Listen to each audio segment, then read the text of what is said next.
श्री स्वामी चरित्र सारामृत अध्याय 4. श्री गणेशाय नमः. स्वामीनामाचा जप करिता चारी पुरुषार्थ येती हाता. स्वामी चरित्र गाता ऐकता पुनरावृत्ती चुकेल. गताध्यायाचे अंती अक्कलकोटी आले येती. नृपराय दर्शन देती स्वच्छने राहती तयापुरी. चोळप्पाचा दृढ भाव घरी राहिले स्वामी राव. हे तयाचे सुकृतपूर्व नित्य सेवा घडे त्याते. चोळप्पाची सद्गुणी कांता तीही केवळ पतिव्रता. सदोदित तिच्या चित्ता आनंद स्वामी सेवेचा. स्वामी केवळ ईश्वरमूर्ती देशोदेशी झाली ख्याती. बहुत लोक दर्शना येती कामना चित्ती धरुणी. कोणी संपत्ती कारणे कोणी मागती संताने. व्हावे म्हणून या लग्न येती दूरदेशाहुनी. शरीर भोगे कष्टले संसार तापे तप्त झाले. मायामय पसार ते फसले. ऐसे आले किती एक भक्त अंतरी जे जे इच्छिती तेथे येते राजपुरविती. दृढचरणी जयांची भक्ती त्यासी होती कल्पतरू. जे का निंदक कुटील तया शास्ती केवळ. नास्तिका प्रति तत्काळ योग्य शासन करिता ती. कोणी दोन संन्यासी आले अक्कलकोटासी. हसुनी म्हणती जनासी ढोंगियाच्या नादी लागला. हा स्वामी नव्हे ढोंगी जो नाना भोगभोगी. साधू लक्षण याचे अंगी कोणते हो वसतसे. ऐसे तयानी निंदिले समर्थानी अंतरी जाणिले. जेव्हा ते भेटीसी आले तेव्हा केले नवलेख. एका भक्ताची या घरी पातली समर्थांची स्वारी. तेही दोघी अविचारी होते बरोबरी संन्यासी. तेथे या तिन्ही मूर्ती बसविल्या भक्ते पाटावरती. श्री स्वामी आपुले चित्ती चमत्कार म्हणती करू आता. दर्शनेच्छो जन असंख्यात पातले तेथे क्षणार्धात.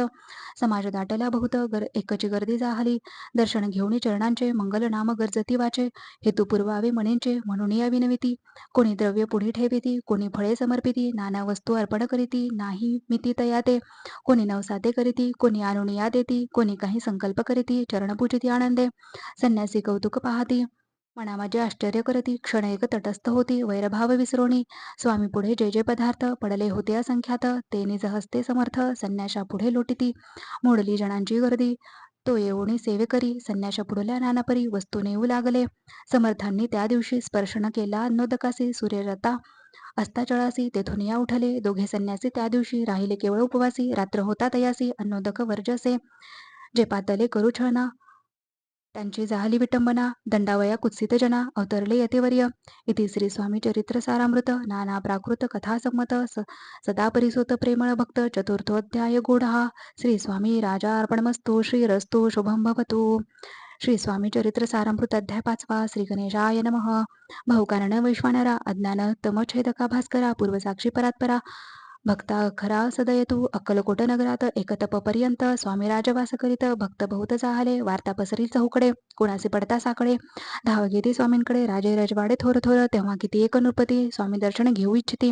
आणि आपुल्या नगराप्रती आणू म्हणती दयासी. बडोद्या माझी त्या अवसरी मल्हार राव राज्याधिकारी. एकदा तयांचे अंतरी विचारायचा पातला. दिवानानी सरदार मानकरी तैसे थोर थोर. बसले असता समग्र बोले नृपवर तयाप्रती. कोणी जाऊनी अक्कलकोटासी येथे आणील स्वामींसी. तरी आम्ही तयासी इनाम देऊ बहुत. कार्य जाणूनी कठीण कोणी न बोलती वचन. कोणा एका लागून गोष्ट मान्य करवेना. तेव्हा तात्यासाहेब सरदार होता योग्य आणि चतुर. तो बोलता झाला उत्तर नृपा लागी परियेसी. आपली जरी इच्छा ऐसी स्वामी त्या नावे वटपुरीसी. तरी मी आणीन तयासी निश्चय मानसी असो द्या. ऐसे कोणी उत्तर संतोषला तो नृपवर. तैसी सभाही समग्र आनंदित जाहली. नृपतीसह सकळ जणे त्यापरी तात्यांसी सन्माने गौरवोनी मधुर वचने. यशस्वी हो म्हणती तया तात्यासाहेब निघाले. सत्वर अक्कलकोटी आले. नगर पाहुणी संतोषले. जे केवळ वैकुंठ पाहुणी स्वामींची दिव्य मूर्ती आनंदित झाली चित्ती. तेथील जणांची पाहुणी भक्ती धन्य म्हणती तया ते. अक्कलकोटींचे नृपती स्वामी चरणी त्यांची भक्ती. राजघराण्यातील युवती त्याही करती स्वामी सेवा. ऐसे पाहुणी तात्यांसी विचार पडला मानसी. त्या नगरातून या नगरातून स्वामींसी कैसे नेऊ आपण. प्रयत्नांती परमेश्वर प्रयत्नकार्य होय सत्वर. लढवून युक्ती थोर कार्य आपण साधावे. करुणी नाना पक्वाने करीती ब्राह्मण भोजने. दिलेली बहुसार दाने याचक धने तृप्ते केली. स्वामीची या पूजेप्रती नाना द्रव्ये समर्पिती. जेणे सेवेकरी संतुष्ट होती. ऐसे करती सर्वदा. ऐशयाने काही न झाले केले ते तुके व्यर्थ गेले. तात्या म्हणे खिन्न झाले. विचार पडला तयांसी. मग लढविली एक युक्ती. एकांती गाठोनी चोळपाप्रती. राजलागी विनंती करती बुद्धिवाद सांगती त्या. जरी तुम्ही समर्थासी घेऊन याल बडोद्यासी. मग मल्हार राव आदरेसी इनाम देतील तुम्हा ते. द्रव्यन सर्वे वशहा चोळप्पासी लागली आशा. तयाच्या अंतरी भरवसा जागीरीचा बहुसाळ चोळपाने कर जोडून विनंती केली, मधुरवचनी कृपाळू होऊन समर्थाने बडोद्याप्रती चलावे, तेने माझे कल्याण मिळेले मला बहुत धन, आपुलाही योग्य सन्मान तेथे जाता होईल. ऐसे ऐकून या वचन समर्थांनी हास्य करून उत्तर चोळपा लागून काय दिले सत्वर, राव मल्हार नृपती त्याच्या अंतरी नाही भक्ती, मग आम्ही बडोद्याप्रती काय म्हणून चलावे. इति श्री स्वामी चरित्र सारामृत नाना प्राकृत कथा संमत सदा ऐकत भाविक भक्त पंचमोध्याय गोड हा श्रीरस्तोष भवतु. श्री स्वामी चरित्र सारामृत अध्याय 6 श्री गणेशाय नमः. धरुणे शिशूचा हात अक्षरे पंडित लिहवित, तैसे हे स्वामी चरित्र सारामृत स्वामी समर्थ वदविती.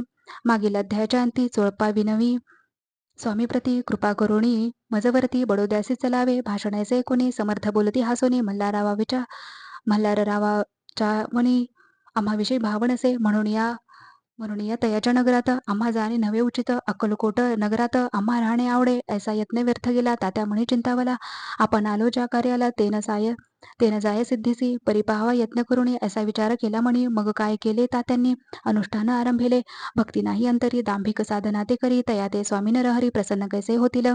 मग तात्यांनी काय केले, सप्ताहाचे ब्राह्मण बैसविले, गुरुचरित्र आरंभिले, व्हावयासी स्वामी कृपा, परितयाच्या वाड्यात कधी न गेले समर्थ. तात्या झाला व्यग्र चित्त, काही उपाय सुचेना. आता जाऊनी बडोद्यासी, काय सांगावे राजयासी आणि सकळ जनासी, तोंड कैसे दाखवावे. ऐशा उपाय करून न होती स्वामी प्रसन्न. आता एक युक्ती योजन न्यावे पळवून येतीसी, असो कोणी एके दिवशी साधूनी योग्य समयासी, मेनात घालोनी स्वामींसी. तात्यासाहेब निघाले, कडपगावचा मार्ग धरिला, अर्धमार्गी मेना आला, अंतरसाक्षी समर्थाला गोष्ट विदित जाहली. मेनातून उतरले, मागुती अक्कलकोटी आले. ऐसे बहुत वेळा घडले, हाही उपाय खुंटला. मग पुढे राजवाड्यात जाऊन या राहिले समर्थ, तेव्हा उपाय खुंटत टेकिले हात तात्यांनी. मग अपयश ते घेऊन बडोद्यासी आले परतोनी, समर्थ कृपा भक्ती वाचोनी, अन्य उपाय न होय. परी मल्हार राव नृपती प्रयत्न आरंभित पुढती, सर्वत्रासी विचारती, कोण जातो स्वामींकडे. तेव्हा मराठा उमराव, यशवंत तयाचे नाव, नृपकार्याचे धरुणी हाव. आपण पुढे जाहला, तो येऊन अक्कलकोटी घेतली समर्थांची भेटी, वस्त्रे अलंकार सुवर्ण ताटी स्वामी पुढे ठेवित. ती पाहुणी समर्थाला तेव्हा अनिवार क्रोध आला. यशवंता पाहुणे डोळा काय तेव्हा बोलले, अरे बेडी आणुनी सत्वर ठोकायाच्या चरणी. ऐसे त्रिवार मोठ्याने समर्थ क्रोधे बोलले. क्रोध मुद्रा पाहुणी यशवंतराव भ्याला म्हणे, पळाले तोंडचे पाणी, लटलटा कापू लागला. मग थोड्याच दिवशी आज्ञा आली यशवंतासी, सत्वर यावे बडोद्यासी, तेथील कार्यासी सोडूनी. साहेबा विष प्रयोग केला, मल्हारावरी आळ आला, त्या कृत्या माझी यशवंताला गुन्हेगार लेखिले. हातीपायी बेडी पडली, स्वामी वचनाची प्रचिती आली, अकटित लीला दाविली, खाती झाली सर्वत्र.